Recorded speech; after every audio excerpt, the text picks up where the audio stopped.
Of course, the fires continue to ravage Los Angeles. Gavin Newsom took a break from his very busy schedule of saving the day to go on Pod Save America. That's right. And even the Daily Beast chose to write a pretty hostile headline here. Newsom ripped for going on Pod Save America while L.A. burns. That's right. Gavin Newsom is being ripped for his decision to go on Pod Save America while his state is being devastated by wildfires. The California governor's sit-down appearance on the Progressive Political Podcast only adds to the deluge of criticism he and other Democrats have already faced for the response to the fires. Pressed by host Jon Favreau about his response to the fires, Newsom seemed to pass the blame onto Southern California's local leadership. I want to get the answers, Newsom says in the clip, and I'll be candid with you, I wasn't getting straight answers. Well, before we get to that clip that they're talking about, I just want to play the introduction to the episode, which Jon Favreau recorded for audio. And in it, he reveals that it was actually the governor who reached out to him, who wanted to come on, which is pretty significant, I think. So here this is. America, I'm Jon Favreau. We are driving back from the Emergency Response Command Center in Malibu, where I just sat down with Governor Gavin Newsom to talk about the LA fires.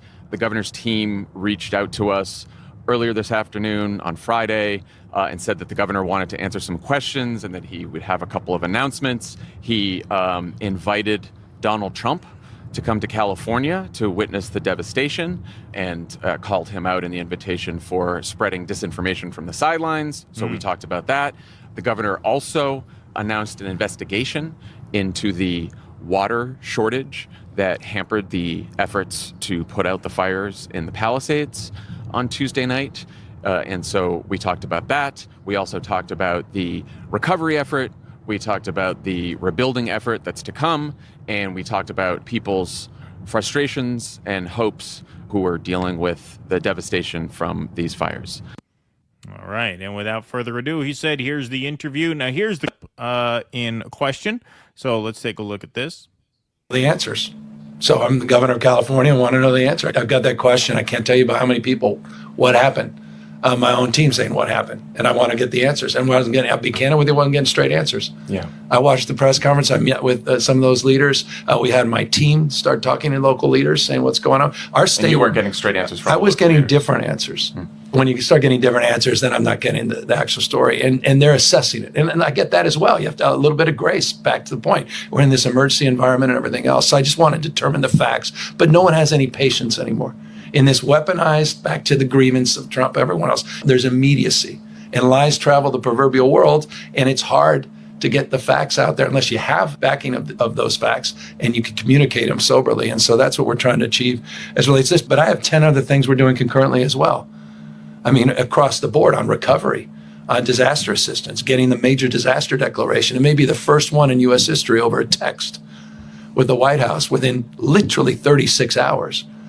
To get 100% reimbursement for folks out here. We've been working concurrently in all of these areas. We're doing executive orders as I speak as it relates to recovery and land use, dealing with speculation and fraud, and trying to address issues on the Coastal Commission here and address the issue of planning permits and how we address all of the myriad of needs for small businesses, all of this in real time. Again, as the state, even though this is not a state responsibility area, to support the city and the county that are overwhelmed at this moment. Okay, so obviously just a lot of panic in his voice. You can see it. There's only one reason he would reach out to a DNC shill podcast like Pod Save America, because he needs to do some damage control. So just to reiterate, I want to get the answers, and I'll be candid with you, I wasn't getting straight answers. Never a good look to punch blame down the chain of command when you're the governor. When you're the governor, you say the buck stops with me. Mm-hmm. That's, of course, what you say. Or you say that we're doing the best we can under impossible circumstances. There were 8 months of drought combined with hurricane force winds, and so there's nothing we could have done. Like, that's what you would say. If you wanted to save face, you would have to portray this as a problem that's beyond handling, right, by any sort of human entity, be it a government agency, bureaucracy, a governor, a president, a king, whoever. But that's not. No, he's punching down the chain of command, which is never a good look. And as for PodSave, you could see this tweet. I amplified the interaction. So this tweet got 1.6 million views. And look at that. Obviously, they took a ratio on it, 997 comments to 536 likes as of early this afternoon when I made this segment. But look at that pathetically low engagement. 1.6 million views and only 536 likes. If a tweet has that many views, you should have at least a few thousand likes, at least 5,000 likes. This just shows how demoralized the liberals and the Democrats are. Like, they don't even have it in them to fight this fight on behalf of Gavin Newsom. I've never seen them like this. Yeah, they have no gas left in the tank. 536 likes on a Pod Save America tweet when Gavin Newsom is in crisis management mode. So yeah, they are down for the count, as they say. Newsom's remarks aside, many people in the comments below the post were incensed that he would take the time to go on a podcast amid the wildfires. Not just go on. He requested to go on. Like, you shouldn't even be appearing on podcasts for at least a few months now. I mean, it's got to be all hands on deck every second of every day. You're the governor of the state. The city is on fire. You shouldn't be doing any of these. You'll reemerge in a few months. In a few months, right? You say, I can't do it now. I'm busy. You have a press conference if you have to give updates to the citizens, but you don't go on a fucking podcast to do political damage control now. It hasn't even been a week that you're doing political damage control now. What did I tell you? He knows he wants to run for president, and he knows he's fucked. He knows this is crushing him. Yeah. Newsom's remarks aside, many people below the post were incensed that he would take the time to go on the podcast amidst the fires. So here's one example. Wait, Newsom did a podcast today? He couldn't find a better way to use his time? And you invited him? Well, he invited himself, apparently. Going on a podcast while the fires are still burning. Guys, this is embarrassing. Yes, it is. Those tweets were cited by the Daily Beast in the article. Many, including country musician Justin Van Zandt, suggested that the appearance was an effort to do damage control, well, yes, on Newsom's political standing during the crisis. He's such a slick politician, Van Zandt wrote. He's no longer worried about saving lives. Newsom is solely worried about saving his political capital and saving face. Stephen L. Miller, a contributing editor at The Spectator, was quick to mock Newsom for appearing on the show. That's in reference to this tweet. I can't talk right now. I have to go on Pod Save America. That was in response to that video that went viral of him most likely pretending to have been on the phone with Joe Biden to get out of a conversation with this woman. The Babylon Bee tweets out a funny satirical headline. Gavin Newsom demands answers from whoever's in charge of California. Ha ha. And the flip side of the Babylon Bee is, of course, The Onion, who had their own take. When even The Onion's on you for this, Gavin Newsom spotted dining at smoldering remains of Nobu. Yes, that's right. That's right. In a statement to the Daily Beast, the governor's office defended the decision to go on the show as an awareness-raising endeavor. The governor is solely focused on the response and getting out critical updates and resources wherever Californians get their news. It's 2025. That includes one of the largest podcasts in the country with hosts that call the impacted LA area home, wrote Brandon Richards, a spokesperson for the governor. What a fucking scumbag. What a scumbag. Do we have our sound drop for him? We need a sound drop for that. Absolutely. Good point, 100%. Charles, yeah. Good point, Charles. Not the one I was thinking of, but I mean, the gall to say that includes one of the largest podcasts in the country with hosts that call the area home. You're really going to say that Pod Save America is an important news podcast for the people of California? You're like, well, this is a news podcast whose hosts call L.A. home. It's funny. It doesn't say they live in L.A. Who that call the impacted L.A. area home. I don't know how many of them actually live there now. Fucking scumbag douchebag. Yeah, that's what I was looking for. The idea that there was news value in him going on Pod Save America is preposterous. Well, yeah, no, preposterous. There was spin value in it. It's a Democrat shill out. I don't even think they would deny that they're a partisan Democrat hack podcasts for lib listeners to get news with a partisan bent in favor of the Democratic Party. The idea that there was some civic value in going on Pod Save America, well, it's a very popular news podcast. I mean, that's just absurd. That's just absurd. This was obvious. It was the most obvious thing in the world. Russell interviewed Pod Save America supporters and patrons. I was just going to say, man. Yeah. These people were so indoctrinated. This is before Biden dropped out. That they were saying that the polls were wrong. They didn't believe Trump was beating him.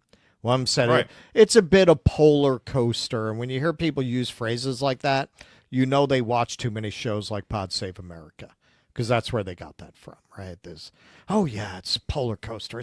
It's up, it's down. It's never mind. It's not serious. And this is, it's very funny because it's not long before the Biden debate. And these people are all saying there's nothing wrong with him. He's fine. He's done a great job. He's been an amazing president. This is really, though, the Cowboys versus Yankees thing. Because is Gavin Newsom any more of an elitist than, say, George W. Bush or Elon or Zuckerberg? Really? Is he? But they do not know how to pretend. You know, George Bush, as elite a blue blood as there's ever been, he talked like he just came from roughnecking at the oil rig, right? He could. Trump is actually another very good example of that, right? Look at how he talked. Yeah, he didn't call me. Fuck him. It's a more New York regional version of that, but he reads very regular guy. The Democrats attract a type of person, and it wasn't always this way. You used to have your Democrat who would be folksy, backwoodsy.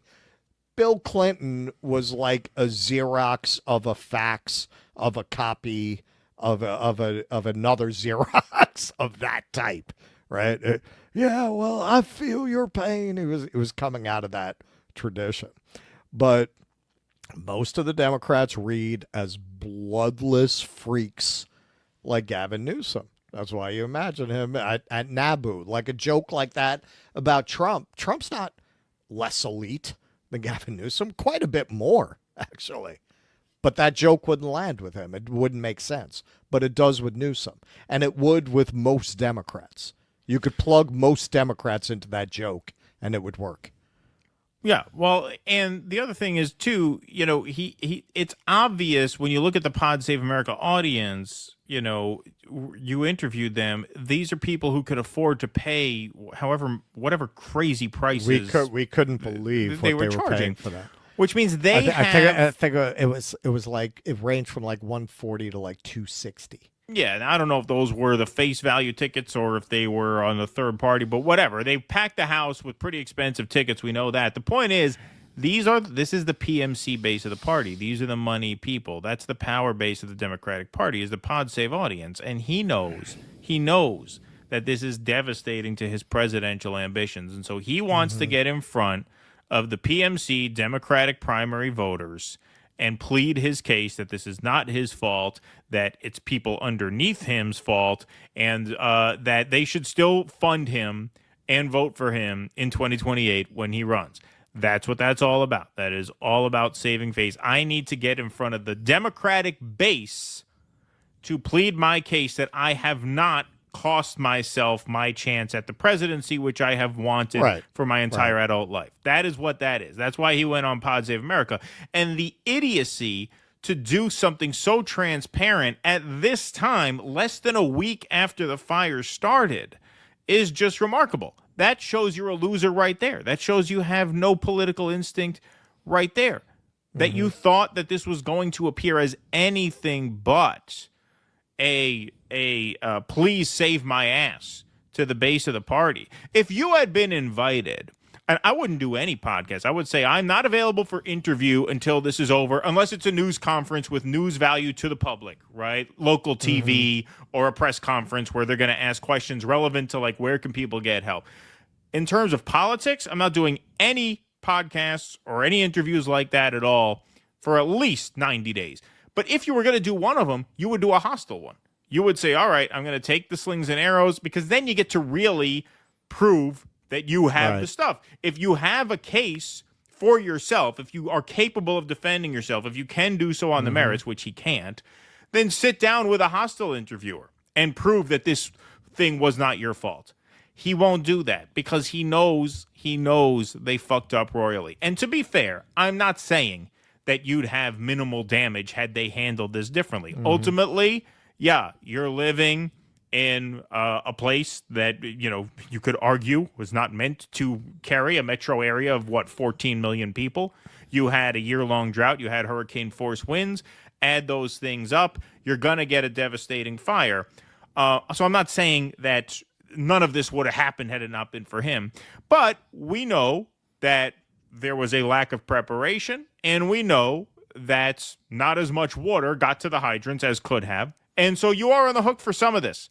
You are on the hook for some of this, and that does not look good given the fact that the population of California is as harassed by their own government as any other population in the states. The paperwork and the bureaucracy, the red tape you have to cut through to build a swimming pool in California gives people the idea that, well, surely a bureaucracy that's going to harass me for building an in-ground pool, certainly they're big enough and well-funded enough to be there for us in this time of crisis. Certainly the hydrants aren't going to go dry when a fire breaks out.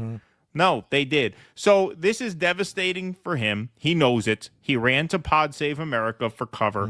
It's the most transparently sleazy thing you could do, and it's just dug him an even deeper hole. It just dug him an even deeper hole. I mean, what advisor said, yeah, that's a great idea. Let's call the Pod Save boys to save our ass? Pathetic.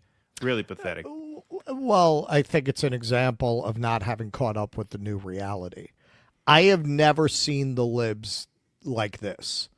The most life I've seen in them since this election was when Zuckerberg announced the end of fact-checking on Facebook. For a second, they got their lib on, and they tried to, put up conspiracy theories about Mark Zuckerberg to get at him. And even that they weren't able to get behind because everyone just called them morons for celebrating censorship and wanting it.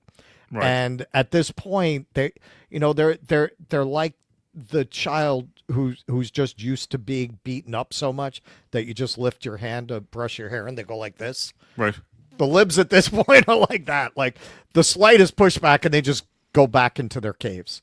They've been, because it's a combination of, yes, they've been completely routed and defeated, but they've been routed and defeated before. But in the past, they were able to get their righteous indignation about everyone being a troglodyte and it being an aberration and history being on their side.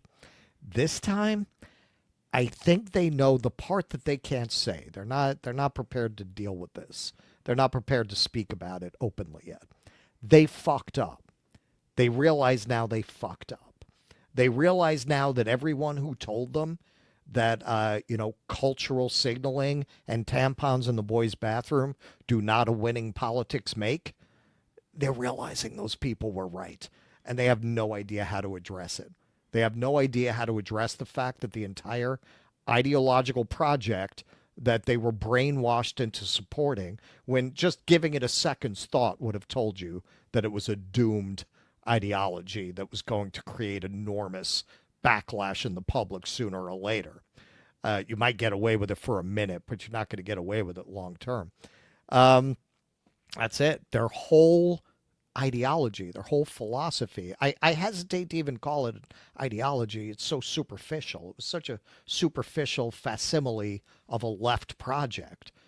It's completely collapsed. Well, what they're really learning now, and you've seen some segments even on MSNBC related to this, how they completely shunned any class-based organizing. Right. And completely and insisted that was not necessary. Well, that's the major thrust of it. I mean, that's the huge thrust of it. They realized that Bernie Sanders was right in 2016. They know that now. They definitely know that. But also, these same people were lured into running around screaming "love is love" for 10 years as if that was a politics. Well, right. Well, that's because those two things are very much linked. They are very That's much why linked, Bernie never had a chance. But now they have no idea what to say for themselves. Right. Right. Like they can't do that thing anymore. This is what I mean. It's almost like they realize now that shit brought them another dose of Trump and Trumpism for as far as the eye can see. They just don't even know what to say about politics. And they're such cowards, so lacking in any kind of a meaningful politics, that their response is not a mea culpa. It's, you know what, guys? I'm taking a break from politics. I It's just I a need break. a break. They're going to break up. And that's why you don't hear anything from them anymore. Right. Exactly. They just figure, you know what, this is just not working out. Right. So fuck it. It's right? not me, it's you. Right. And that's another thing that made this decision to appear on PodSave so stupid is you're appealing to people who are not even up for a fight now. Like they're not even ready to back you up now. They're not even in any position to like go to bat for you. No. So who was that for? It was so dumb. So dumb. And it just dug him even deeper. Please clap.